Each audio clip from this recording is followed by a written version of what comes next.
wanted to do a little video. Quite a few people have been asking me to do this, so I thought, hey, why not do it? Long story short, a lot of people have been talking about heavy cruisers and how they turn in from basically a pocket battleship to a small battle cruiser to a destroyer slayer. Now, the big thing to remember with heavy cruisers is it really depends on your fleet around you, especially in the higher tiers, and your teammates' playstyle. You know, I've finished the American line. A lot of you have noticed in my videos that I've done the American line as the first line I did. Uh, from here, I've been slowly kind of looking around, looking at other ships and tiers and things of that nature. But getting right into this adventure, I guess you could say, it basically brings me to the roles that each one of these ships can play, and this is where life gets fun. What I have done is I've made a couple of different designs for people to follow along as to what commanders to use and how to balance it out. My CAB plan I have running, if you notice over here, the scouting range is a little high. I have been running it as a kind of more of a mid-range scout to help support a DD more so than attempt to pick on bigger ships. Now the reason behind that is the American line is the most average line, and it really can pick on its tier and below. It can never pick on a tier higher than it, or I should say a ship of higher class than it. So mine rocks Kobayashi Yuta. Kobayashi Yuta is the captain to make up for a bit of scouting range because of Kobe's ability to increase your scouting range by 800 meters in 20 seconds. Now, the explanation behind this is twofold, coupling with Kimura Kazuo. Both of these guys are pretty cool guys as far as things go, increasing radio range, blah, blah, blah, blah, blah. But when you get Kobe to 5-star, preview, you basically just get this, nothing crazy or fancy. Notice its foresight goes away to battle instinct, which honestly kind of sucks. But you leave him at 4-star, you're good to go. You've got everything you need. You got the AA gun damage by 10% and foresight, which are really the two big things. You don't really care about advanced equipment. You don't. Enhanced radio is okay, but not going to really be a big thing. Torpedo speed, again, not an American strong point. The American heavy cruisers get really the short end of the stick with the commanders simply because they don't have depth charges, they don't have torpedoes. They're pretty much just a pocket battleship. Whereas the German and the Japanese get at least torpedoes to back up their heavy cruisers. Now, Americans get the fire rate and a vicious amount of guns, but that's about it. Coupling, basically what I was getting at is you have Kobayashi Yuta as one of the gentlemen that have foresight, and the other person is Donald McIntyre. Donald McIntyre has foresight, and he's a really great cruiser-like commander, or DD, depending on how you want to play this. But his 5-star ability is awesome. But the big thing is coupling Kobayashi Yuta's AA and Kimura Kazuo's AA, and basically what that deals to is allowing you to increase your AA by 20% with two commanders. Now, why is that important? 20% AA means you don't have to run Matsuda Chiaki in there. Or, if you do, coupled with Chiaki's AA barrage ability that he gets right here, is MG and AA damage increased by 15. So 15 from Chiaki, 10 from Kazuo, and 10 from Kobayashi Yuta. That's 10, 20, 35% increase to AA damage if Chiaki's in your gunner position. Now, if Chiaki is not in your gunner's position because you have somebody like Willis Lee at 5 stars in there, it's okay because you still get 20% boost to your AA from those two guys. His is just the pudding on the cake. Now, Chiaki at 5-star, and this is where I'm going to tell a lot of people, this is where I'm going to start pushing commanders to 5-star for people and explaining 5 stars in a little more depth. Chiaki's 5-star ability is called Crossfire, increasing the range and accuracy of all artillery by 5. All ships, all guns, all the time. So your artillery weapons are now 5% more accurate and 5% longer. That's great. That is a huge bonus to the grand scheme of things for cruisers in the higher tiers. Keeping you just outside of range of those battleships is very important. Another person, if you're not wanting to do the scouting like I do, I highly recommend Willis Yang as a captain. Now, what's cool about Willis Yang as a captain is he increases gun damage by 10 and shooting range by 10. So if Chiaki's already on there, these guys are going to increase your main artillery range. Excuse me, main artillery and secondary artillery, and also AA because it is a gun, by 10% base or 5 extra with Chiaki. So your primaries and secondaries with uh, the commander ability from Willis Yang, sorry about that, is going to be 15%.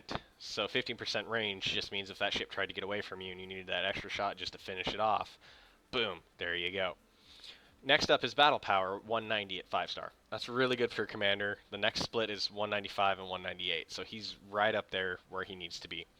State of War is good because late game, railing down that reload is useful, but early game it's not really going to be that useful.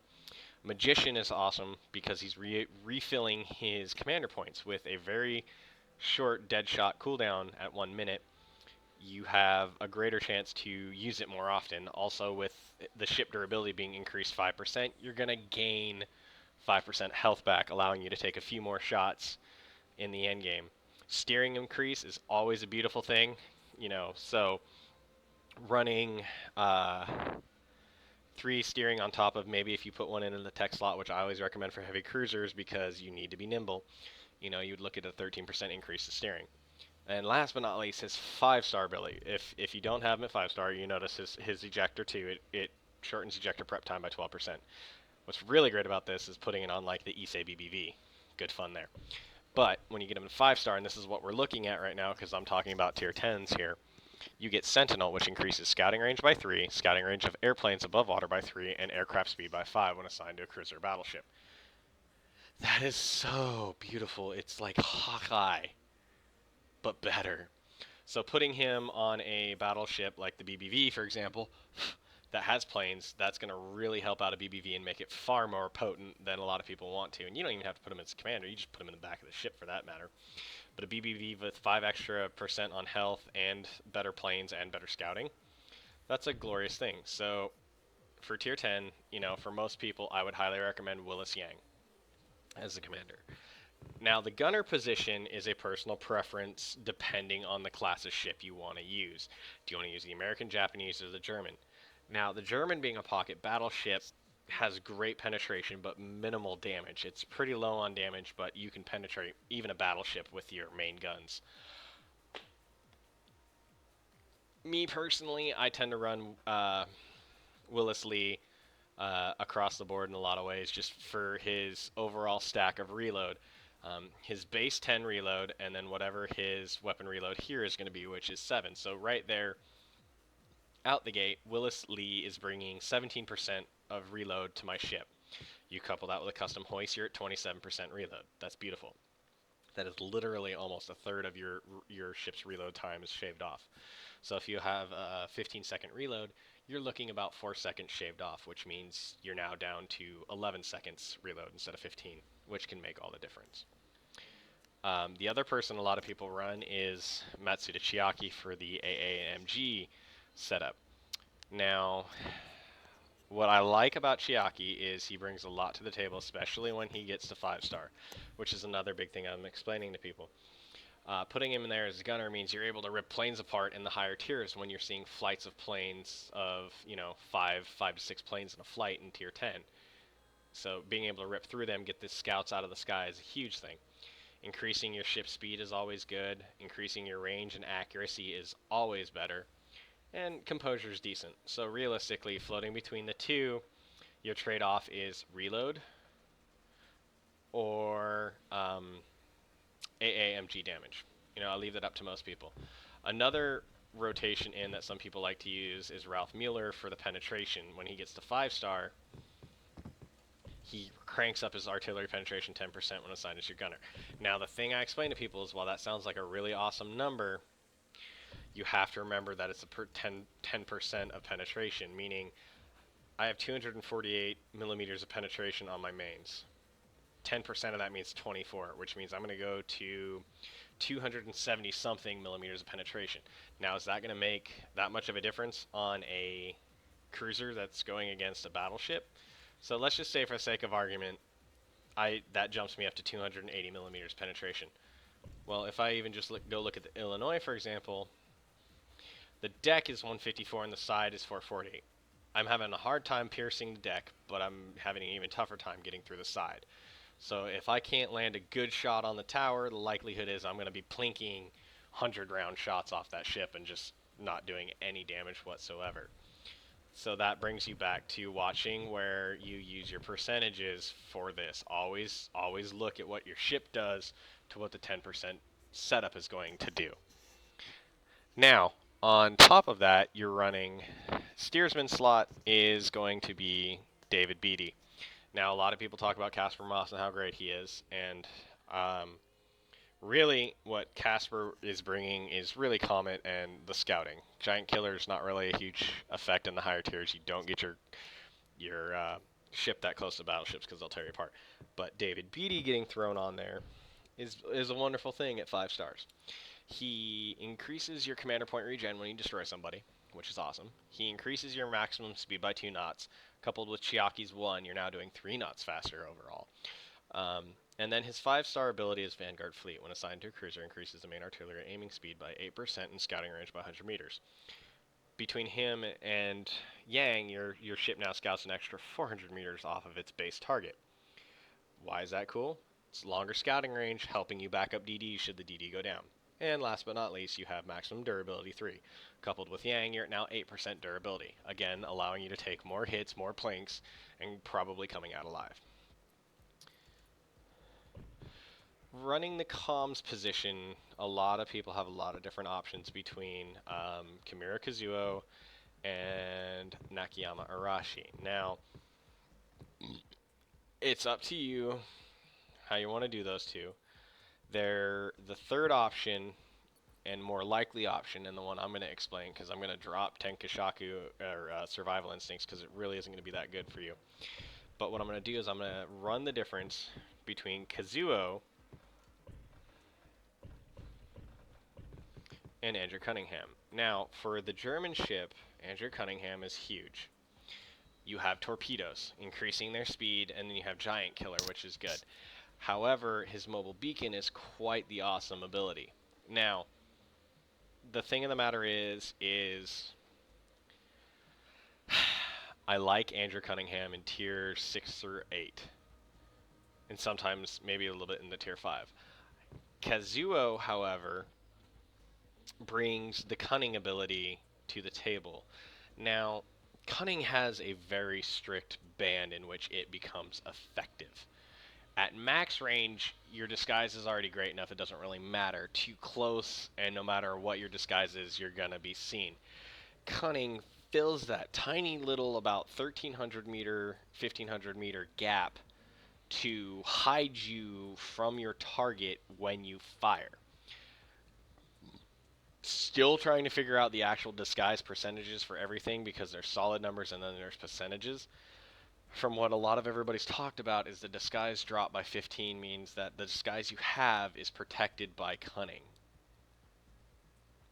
And then that disguise is based against the degradation of scouting against your disguise increasing ability.